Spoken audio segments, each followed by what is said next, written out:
Welcome to our channel. Today we how to authorize with Airtable for base permissions step by step clearly. To begin authorizing with Airtable for base permissions, open your preferred web browser. Navigate to the Airtable website at airtable.com. Log in to your Airtable account using your credentials. Select the base you wish to configure permissions for. Once inside the base, locate the Share button at the top right corner of the screen. Click on the Share button to open the sharing and permission settings. In the sharing settings, you will see a section for inviting collaborators. Here, enter the email addresses of the individuals you want to authorize for this base. Next, choose the appropriate permission level for each collaborator from the drop-down menu. The permission levels typically include editor, commenter, and read-only. If you want to invite multiple collaborators with the same permissions, you can select them all at once. After setting the permissions, click on the Invite button to send invitations. You may also adjust the base permissions by clicking on the Base Permissions link at the bottom of the Share dialog. Review the options available for base permissions, such as allowing anyone with the link to access or restricting access. Make sure to save any changes to the settings you have adjusted.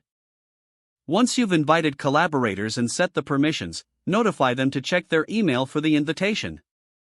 They will need to accept the invitation to gain access to the base. To manage your collaborators, return to the sharing settings anytime.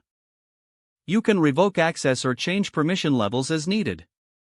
Airtable allows flexibility, so revisit these settings whenever necessary to ensure proper access control. If the page does not load, refresh the browser or try again in a private or incognito window.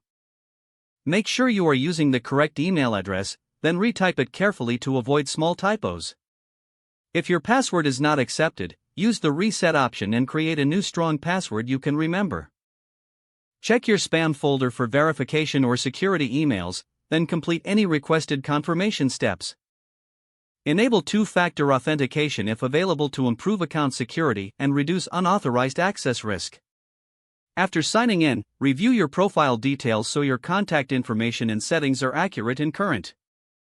If you see an error message, note it down and try again after restarting your device and internet connection.